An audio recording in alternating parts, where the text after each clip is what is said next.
Doctor ಹೇಳಿದ್ದು ಹಾಲು ಅನ್ನ, ಹಾಗೆ ರೋಗಿ ಬಯಸಿದ್ದು ಹಾಲು ಅನ್ನ ಅನ್ನೋ ಥರ ಆಯಿತು ಇವತ್ತಿನ ಕತೆ. Hello everyone, welcome to my mini vlog. ಇವತ್ತು ಮಂಗಳವಾರ. ತಿಂಡಿಗೆ ಇವತ್ತು ಭಾನುವಾರ ಮಾಡಿದ್ದೆ ಮಟನ್ ಸಾಂಬಾರಿತ್ತು. ಸೊ ಅದಕ್ಕೇ ಗೀ ರೈಸ್ನ ಮಾಡಿದ್ದು. ತಿಂಡಿ ಎಲ್ಲ ತಿಂದ್ಕೊಂಡು ಒಂದು ಪಾತ್ರೆಗಳೆಲ್ಲ ಇತ್ತು, ಅದನ್ನೆಲ್ಲ ವಾಶ್ ಮಾಡಿಬಿಟ್ಟು ಪಾಪುಗೆ ಇವತ್ತೂ ಫೋಟೋಶೂಟ್ ಮಾಡೋ ಥರ ಆಯಿತು.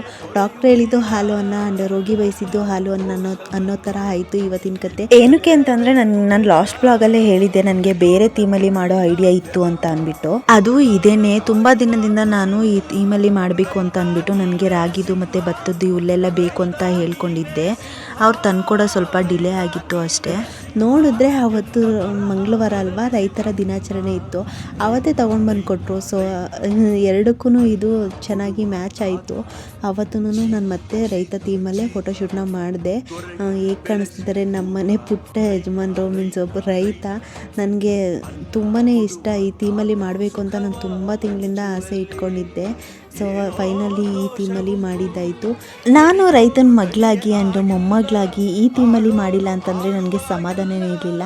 ಆ್ಯಂಡ್ ನನಗೆ ತುಂಬಾ ಖುಷಿ ಇದೆ ಆ್ಯಂಡ್ ಪ್ರೌಡ್ ಫೀಲ್ ಇದೆ. ನಮ್ಮ ತಂದೆನೂ ಕೂಡ ರೈತರು ಆ್ಯಂಡ್ ನನ್ನ ತಾತನೂ ಕೂಡ ರೈತರು ಅಂತ ಹೇಳ್ಕೊಳ್ಳೋದಕ್ಕೆ. ಅದು ಏನು ಅಷ್ಟೊಂದೇನು ಸರ್ಕಸ್ ಆಗಿಲ್ಲ. ಇದನ್ನೆಲ್ಲ ಕೈಯಲ್ಲಿ ಎತ್ಕೊಳ್ಳೋಕ್ಕೆ ಹುಲ್ಲಲ್ವಾ, ಅದು ಎಲ್ಲ ಎತ್ಕೊಳ್ಳೋಕೆ ಸ್ಟಾರ್ಟ್ ಮಾಡಿತ್ತು.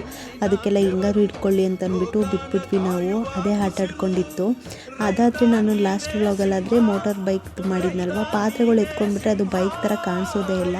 ಸೊ ಅದಕ್ಕೋಸ್ಕರ ಸ್ವಲ್ಪ ಕಷ್ಟ ಆಯಿತು ನನಗೆ ಆ ಥೀಮಲ್ಲಿ ಫೋಟೋಸ್ ತೆಗೆದಿದ್ದು. ಕಾಳುಗಳೆಲ್ಲನೂ ಎಳೆಯೋದಕ್ಕೆಲ್ಲ ಸ್ಟಾರ್ಟ್ ಮಾಡ್ತಿದ್ರು. ಹೇಗೆ ಕಾಣಿಸ್ತಿದ್ದಾರೆ ನಮ್ಮನೆ ಪುಟ್ಟ ಯಜಮಾನ್ರು ಅಂತ ಅಂದ್ಬಿಟ್ಟು ನನಗೆ ಕಮೆಂಟ್ ಮಾಡಿ ತಿಳಿಸಿ, ಓಕೆನಾ. ಇದನ್ನು ಮಾಡೋಷ್ಟರಲ್ಲಷ್ಟೇ ಸಂಜೆ ಆಗೇ ಬಿಡ್ತು. ಇದನ್ನೆಲ್ಲ ನಾವು ಮನೆ ಕೆಲಸ ಮಾಡ್ಕೊಳ್ಳೋದು, ಪಾಪಗೆ ಮತ್ತೆ ಸ್ನಾನ ಮಾಡಿಸೋದು, ನಾನು ಫ್ರೆಶ್ ಅಪ್ ಆಗೋದು, ಇದಕ್ಕೆಲ್ಲ ಪ್ರಿಪೇರ್ ಮಾಡ್ಕೊಳ್ಳೋದು, ಇದೇ ಥರ ನಾವು ಫೋಟೋಶೂಟ್ ಮಾಡೋದಕ್ಕೆಲ್ಲ ಎಷ್ಟು ಟೈಮ್ ಎಫರ್ಟ್ ಹಾಕಿರ್ತೀವೋ ಅದೆಲ್ಲ ಆದಮೇಲೆ ಅದನ್ನು ಕ್ಲೀನ್ ಮಾಡೋದಕ್ಕೂ ಅಷ್ಟೇ ಎಫರ್ಟ್ ಹಾಕಲೇಬೇಕಾಗುತ್ತೆ. ಆ್ಯಂಡ್ ಇದನ್ನೆಲ್ಲ ತಂದ್ಕೊಟ್ಟಿದ್ದ ಅಣ್ಣನಿಗೂ ಬಿಗ್ ಥ್ಯಾಂಕ್ಸ್. ತುಂಬಾ ಎಕ್ಸೈಟ್ಮೆಂಟ್, ಸಖತ್ತು ಖುಷಿಯಾಗೋಯ್ತು ನನಗೆ. ರಾಗಿ ಹುಲ್ಲು ಮತ್ತು ಈ ಭತ್ತದ ಹುಲ್ಲು ಇದನ್ನೆಲ್ಲ ತಂದ್ಕೊಟ್ಟಿದ ತಕ್ಷಣ ವೆಯ್ಟ್ ಮಾಡ್ತಿದ್ದೆ ಯಾವಾಗ ನಾನು ಫೋಟೋಶೂಟ್ ಮಾಡಲಿ ಅಂತ ಅಂದ್ಬಿಟ್ಟು ರೆಡಿ ಮಾಡ್ಕೊಂಡು ಮಾಡೋದಾಯಿತು.